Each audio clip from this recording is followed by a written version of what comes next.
hour is something to help you with your business English. And what I'm going to focus on today really is one specific topic that perhaps not many people think about too much, but is still very important in a business sense.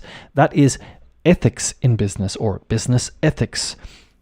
We will look at that in a moment, but first what we're going to do is we're going to say thank you to my new connections on LinkedIn. You're very welcome, and what I'm trying to do here is help you with your business English in every way. Let's say pronunciation, vocabulary, all that kind of thing. You're listening, of course, and we'll have mixed things on the stream every week. Okay, coming to you, as you can see, with Elica Formación Consultoria, tailor-made solutions for your business.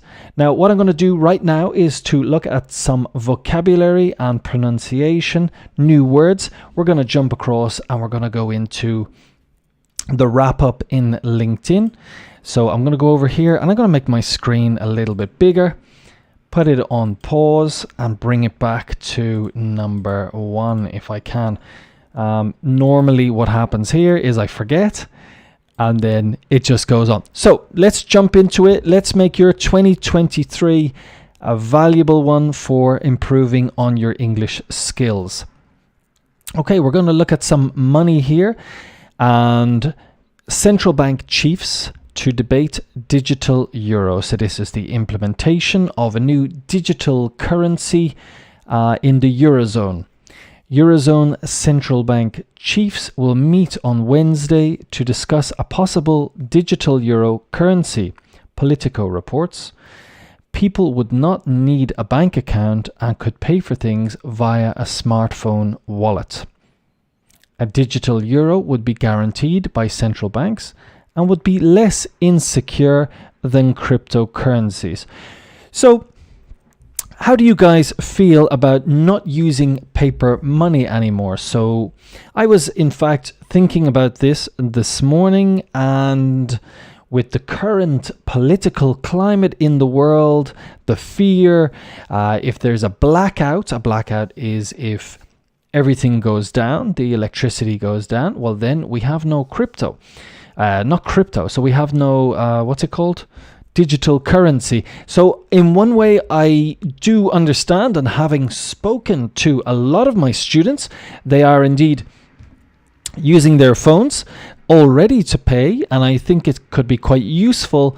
However, if the system goes down, and we do, as I say, with the political climate at the moment, if we have, God forbid, touch wood, a nuclear fallout or something happens, then we really will need to go back or resort to paper money and coins. So would it be something that we could do quickly?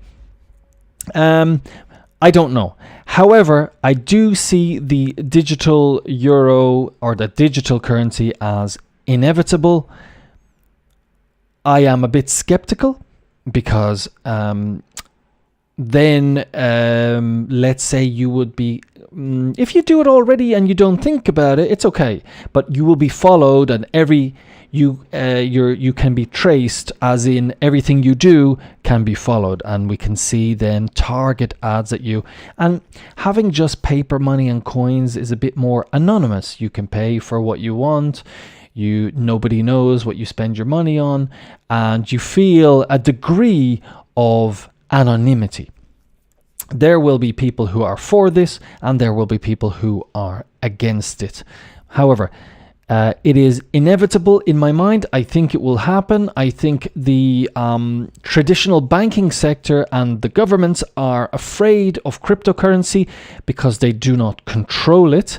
So therefore, they want to control it, and developing this is just for inevitable, as I said. Let's look at some of the vocabulary. First line, central bank chiefs. The pronunciation here is chiefs. Often I have students and they will say chefs, but chef is somebody who cooks your food, as opposed to, let's say, for example, in French, where you say le chef d'entreprise or something like this, the leader, the boss. In English, it's chief. Chef is somebody who works in a restaurant. Eurozone central bank chiefs will meet on Wednesday. Pronunciation Wednesday.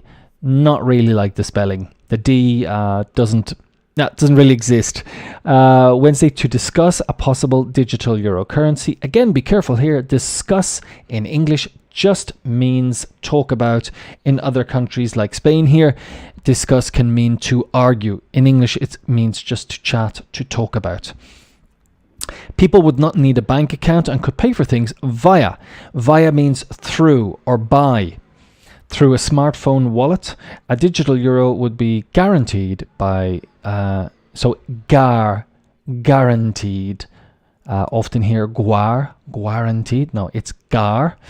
And would be less insecure than cryptocurrencies. That's subjective. We don't know if, cryptocurrencies could be secure, could be insecure. Okay, I'm not going to talk about that too much. I'm going to move on now to the second slide and pause. Auto sales. Auto meaning the car industry. A boost for electric cars as petrol and diesel sales drop. A boost means a push, and in a positive way. Electric, hybrid and other alternative engine sales in Europe overtook petrol and diesel in 2022 for the first time.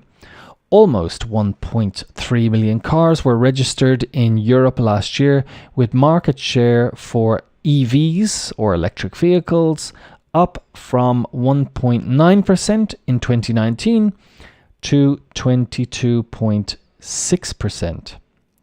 But lobbyists LMC Automotive project lower car sales this year due to inflation. Another thing as well, I'm going to get opinionated here. Why not? I can give you the news, but I'll give you a bit of opinion, and that way it gives you a chance to agree with me or disagree from your seat. I am definitely in favor of electric vehicles when I don't think about really what is behind them. It all sounds very nice to me. It all sounds very clean. Electric vehicles, fantastic. However, we have to think about, are they really cleaner? Are they really more ethical? And this is what I want to talk about a bit later. Are they more ethical? Are they cleaner? If I don't think about it too much, it seems like, of course they are. Of course they're cleaner. It's electric. Cleaner than this polluting diesel and petrol fumes that go into the sky. But if we dig a bit deeper, and to dig deeper means to do more research, where does the electricity in fact come from? So I found that the electricity is often generated by burning fossil fuels like coal. So another point or another problem I have with this is the fact of the microchips and the processors and all these battery components that are needed. Where are they going to come from? I'm not sure if I see batteries for all of the world and being able to make these batteries sustainable already. For example, I have a phone here, and if it gets damaged, generally it doesn't get recycled, it gets thrown away. So of course there are companies now recycling, and if I'm a proper ethical person, I will recycle it. But however, I'm just worried that it might be unsustainable, and perhaps the question could be hybrid vehicles might be more realistic. I don't know, comments are welcome. Open to debate. That is the important thing, I think, to have about these is to talk about it, to discuss it, and have open debate. It's interesting to see that the sales are up, and I'm trying to look for my cursor here. I'm going to move on to the next story. Work life. Do hush trips point to remote work mistrust? Good point here. Okay. Some employees are pushing the limits of remote hybrid working or taking hush trips, working from abroad but hiding their location. While some employers allow for limited working abroad, Stylist reports that some employees still feel their managers don't trust them to work effectively from elsewhere. So Hush means like this. Hush, hush. Be quiet. Keep something quiet. So as you can see in the picture, we have a lady in a van. She's working in the outdoors while her boss probably thinks that she's at home in where she said her workplace is. I don't know what your point of view is on this. Is it okay once you're just getting your work done while you're going to the office for meetings? What is your opinion on this? How do you feel about this? Hush trips, keeping something quiet, definitely would be tempting if you are working from home all the time. You could think, well, listen, yeah, why not? I can work there. Get a VPN on my phone or on my computer. Go to a cheaper country. Save more money. Are there people doing this? Do you know people doing this? Is there a problem with this? I think the problem could perhaps arise when you talk about insurance. So insurance could be where you have an accident during work time. Let's say this girl is working during work time and then she falls out of the van. Well, she's on holiday right now in Morocco and we don't know. But then she has to go to a Moroccan hospital and the insurance won't cover her work insurance. And this is where things start to get interesting or a bit messy, as we say, because she's not supposed to be. She could lose her job. And there was this one case of a German man working from home. He was supposed to be working from home, so no problem. But while he was I think he was going from his bedroom to his office or something like this, he fell going down the stairs or something like this, and he got an insurance payout because it was during his work time. And most people could say, yeah, well, I mean, he's at home, but it's not fair on the company. But it was during work time. It was during his work hours, and he got the insurance payout. He made a claim. In English, we'll say you claim when we talk about insurance. Okay, I'm very chatty today. Let me see. I keep losing my cursor. The cursor is the arrow. Okay. Idea of the day: how to define meaningful company values. Companies should develop and refine key values to encourage dissent and discussion so that employees are empowered to make tough decisions. Okay, it's what we're going to look at for ethics. Hardworking, curious, kind. These are not company values. Company values should force hard decisions to be made. Like brands, the best values build armies. Okay, how to define meaningful company values. I need to read this again to internalize it. Companies should develop and refine their key values to encourage dissent and discussion so that employees are empowered to make tough decisions. Okay, so what we're saying here is companies should encourage dissent. Dissent is, no, I don't agree with this. I think this is wrong. That's not right. Dissent, not agreeing. And discussion, which is again just talking. Let's discuss this. Let's talk about this. Not arguing, so that employees are empowered to take tough decisions. The pronunciation here is important. It is tough, T-O-U-G-H, a difficult one to pronounce for a lot of people. They might forget it. And then finally, we're on to today's debates. Are frequent job changes good for your career? Before, this would have been seen as you're a problem. You're changing your career too much. You're not reliable. Your skills are not developed. You've too many. You're a jack of all trades, but you're a master of none.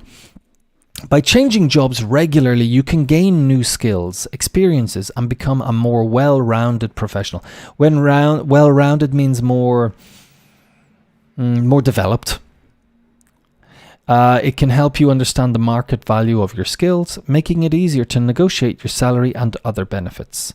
Every job offers a chance to connect with potential mentors, collaborators, and employers, expanding your network and creating more opportunities for the future. Well, in the old days, 20 years ago, this would have been seen as a load of nonsense. You are supposed to focus on your area. You are a specialist in your area, and that's what where you need to be. And if you go for a job, it would be seen as negative if you had moved from place to place. Like, oh my, why did you move? You've only spent a year here, 2 years there. We can't trust you. You don't know what you're doing. But now we can see this in another light. We can see this as new skills, new experiences, making it possible for you to work with public people, to have a bit of experience perhaps in sales, then working just behind a desk, focusing on perhaps back office work. So be interesting to see your point of view. I think this definitely is a bit of a mix when you get to an interview. I think it is something that you need to justify perhaps your skills, and again it says with new potential employers you need to justify. I don't see a problem with it, and I think it is the new now, because jobs are not for life anymore. You could be in a job, and then as you can see with Google and these big tech companies, with no particular reason, you're gone. And perhaps the tech industry, for example, might not be the best place to be, so you need to transfer your skills to another industry. That's the way the working world is now, not so much like before, where you were what we say a lifer, where you worked for a company for life. Okay, I am going to now move across. We're going to look at that later.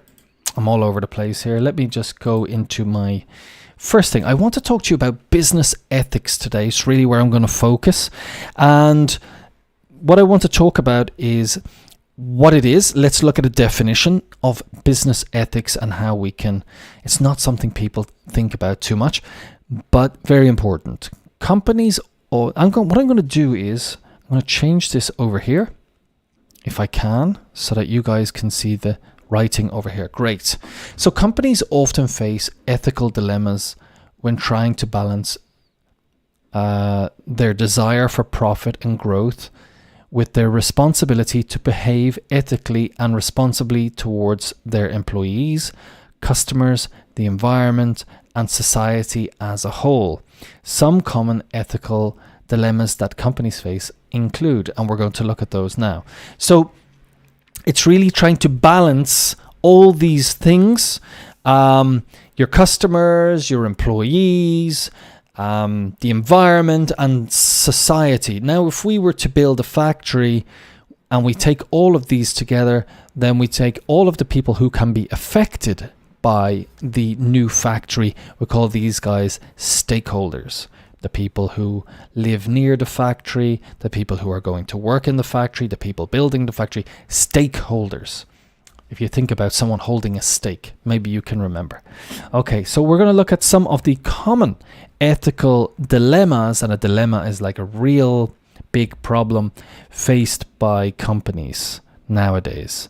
So let's jump in and have a look. So balancing profit with social responsibility. This is a big one.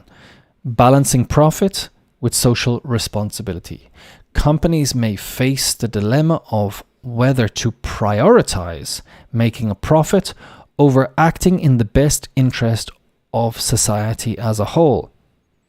For example, a company may choose to exploit natural resources in environmentally sensitive areas in order to maximize profits, but this could lead to long-term environmental damage. Okay, great example. Here what we're looking at is we're looking at the example of, I'm going to use an easy example. Well, perhaps let's say a factory near the sea, near a town or a city, and they want to mine something from the mountain.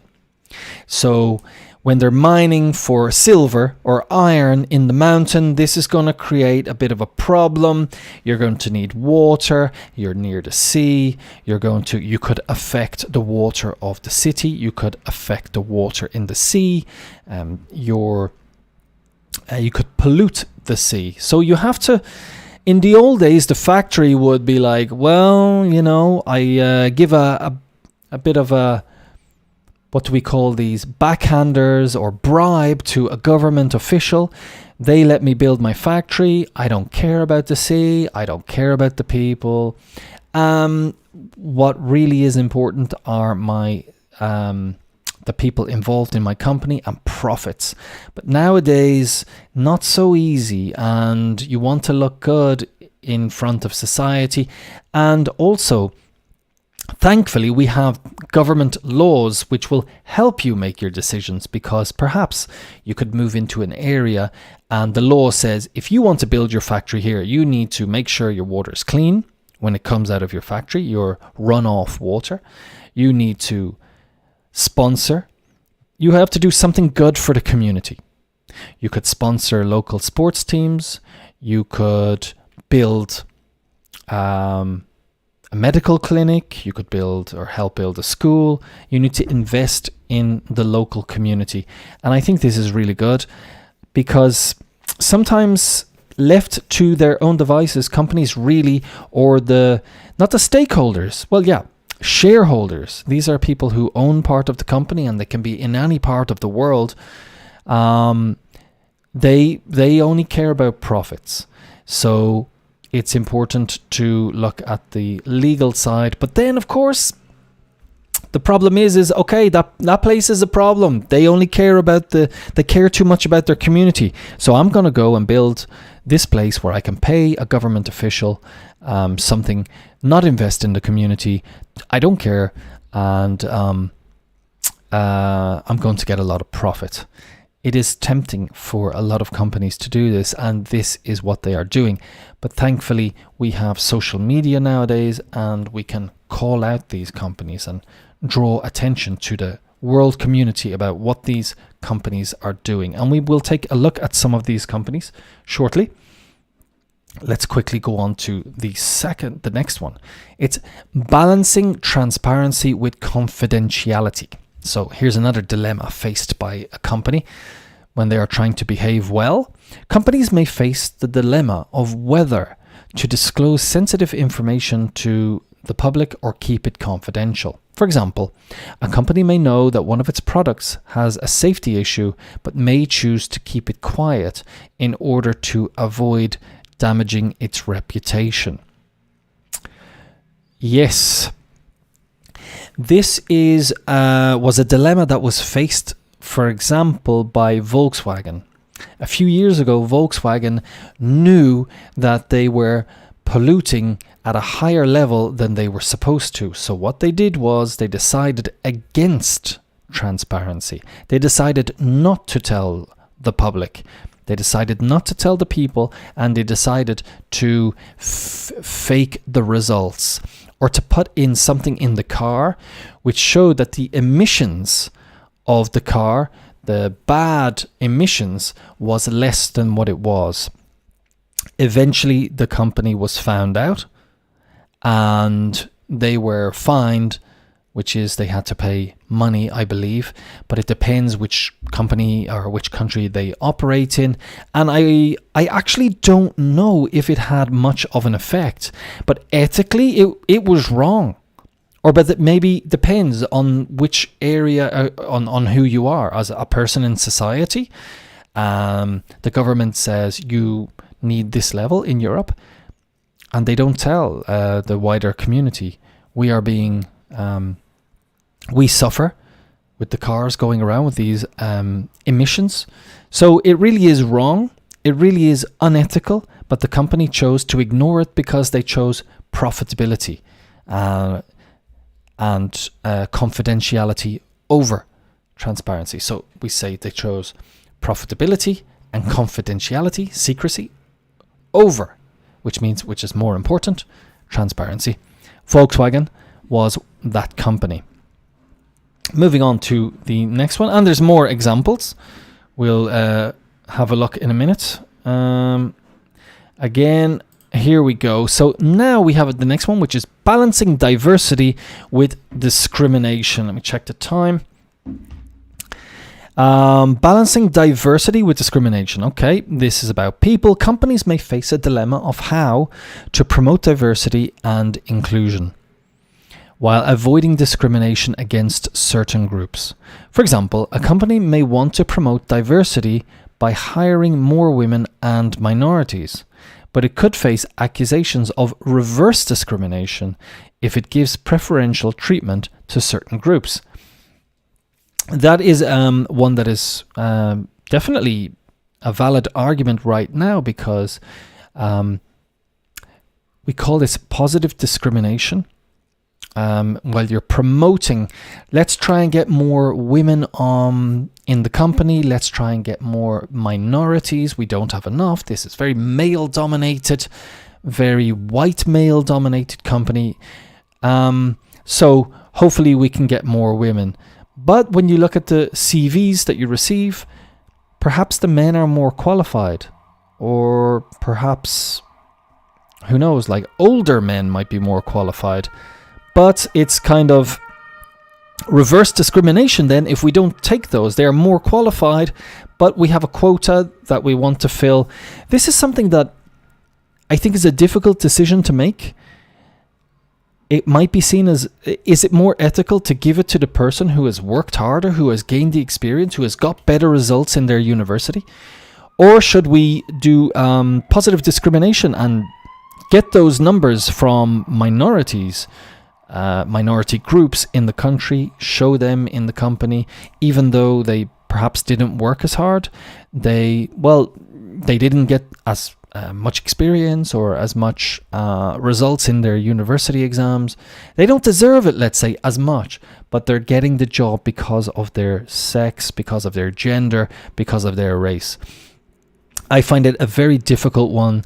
On paper, I agree with the people who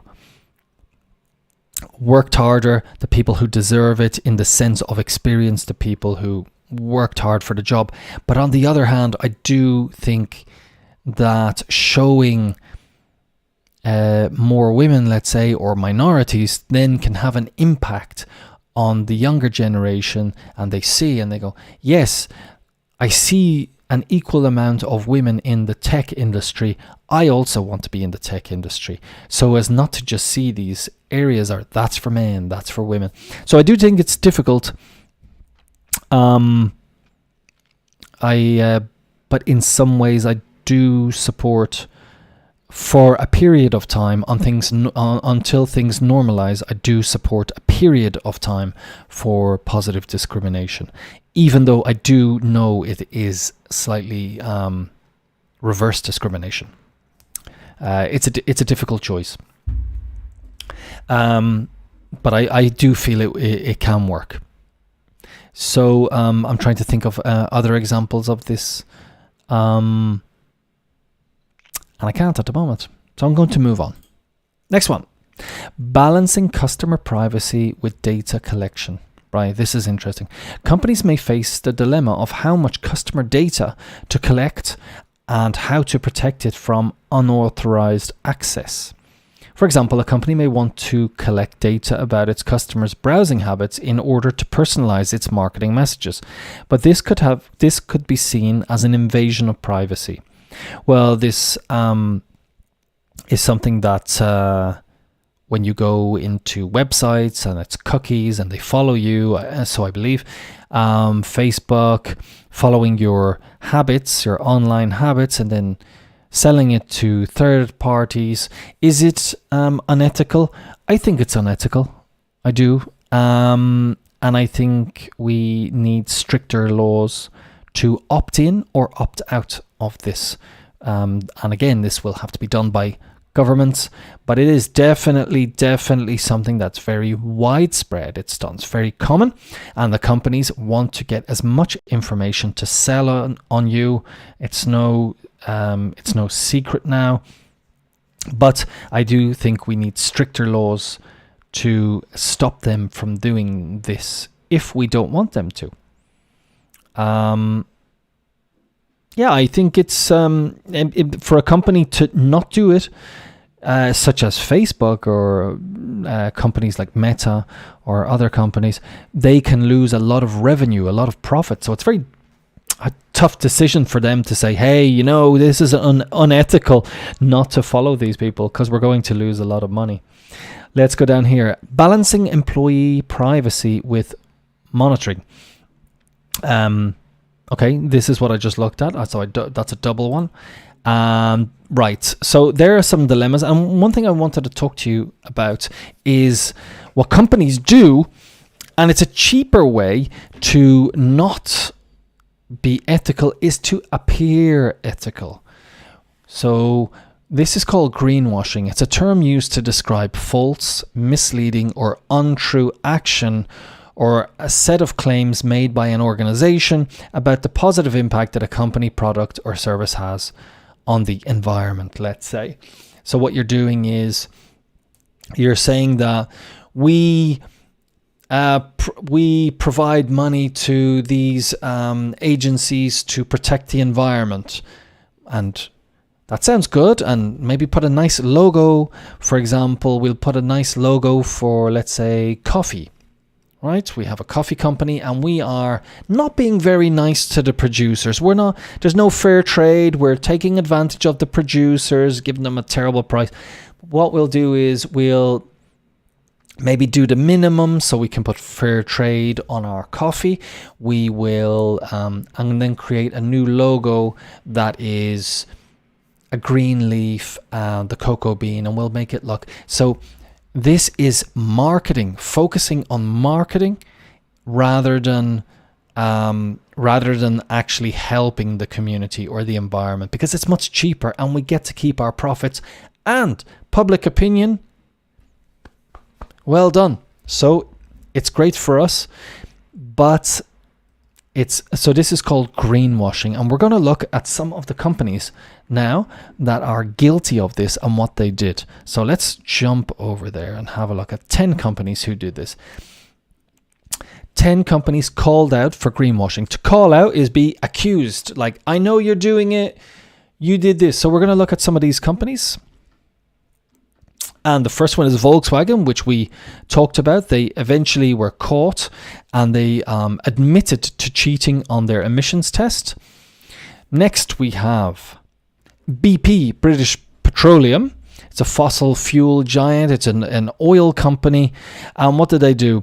They were misleading the public with its advertisements focused on its low carbon energy products, with more than 96% of its annual spends is on oil and gas.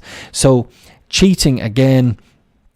BP changed their name to Beyond Petroleum. So it kind of means like we're moving into a greener area, and publicly added solar panels on their gas stations. Right. So making the public and public opinion think this company has changed, but really 96% of its annual spend, or what they spend, is on oil and gas. ExxonMobil is another oil giant, and it says here a long history of damaging the environment. What did they do? Yes, they had this big oil spill in 2010, and it covered 1,300 miles of coastline. Huge natural disaster, killing lots and lots of sea life, and more than 30 years later, pockets of crude oil remain in some locations. So this is when the oil comes onto the beach and it gets stuck in places, and that's ExxonMobil. Nestle, we all know this company, super big. What did Nestle do? In 2018, they released a statement saying that it had ambitions for its packaging to be 100% recyclable or reusable by 2025. This word is fantastic. Ambitions. Very good. Let me see. Greenpeace reacted to this by releasing, as I said, Nestle's statement on plastic packaging includes more of the same greenwashing. Baby steps. Baby steps is like little small steps to tackle a crisis. In 2020, Nestle, along with Coca-Cola, Pepsi, were named the world's top plastic polluters. So Greenpeace saying Nestle is greenwashing. I got some people on LinkedIn who belong to Nestle. Free to comment and let us know where you are in this aspect and what you think in relation to this. Coca-Cola, break free from plastic 2020. Big again with plastic. We're all guilty. We are all guilty customers of buying these products. Perhaps we are to blame as well, but wouldn't it be fantastic as well if they could fulfill their promises? Because I think as consumers, we're kind of lazy, aren't we? And we're going to buy that plastic. So bottles with 100% recycled plastics are now available in 18 markets around, and this is continually growing. Okay. Starbucks, what did Starbucks do? They had a lid for their coffee to put on top of the coffee called a strawless lid, because there was an issue with the straws, and everybody said, get rid of the straws, they're terrible because they're all made of plastic. So they developed a lid for the coffee, but however, what happened? The lid contained more plastic than the old lid and straw combination. So the idea was make it look more ethical, but in reality, it was more plastic. Critics were picked. 9% of the world's plastic is recycled. Okay. IKEA, what did IKEA do? They were linked to illegal logging. This is illegal cutting down of trees in Ukraine. I think we all like to think of IKEA as the nice Swedish company. And they weren't telling us where they sourced their wood.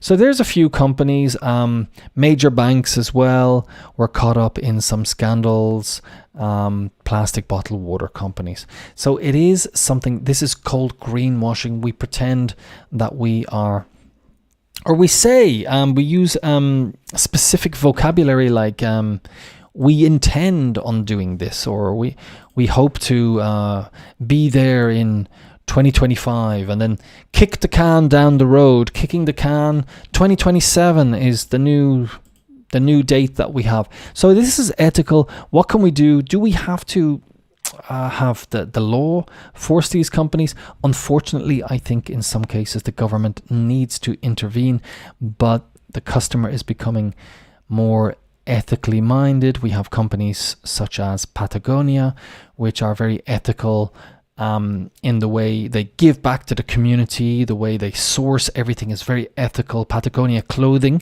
as far as I know, there's a documentary on one of the streaming platforms.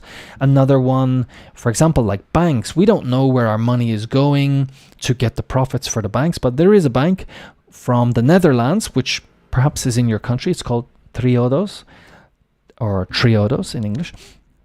And this is an ethical bank, so you can feel more comfortable where your money is being spent. So I think it's something that maybe companies need to think about more in every aspect and so on. It is something we might tend to ignore, but I definitely think it's going to be big for the generations behind us. It's going to be more and more important, thankfully, and as we say, watch this space. Let's see how the companies become more and more ethical over time and what you can do in your company. So thanks for listening. I hope this has helped. Share if you like it to your colleagues and ask them to follow me. And I hope I've helped you with some English today. I'll be putting up some little short videos as well. And until then, I'm going to see you guys next week. Take care.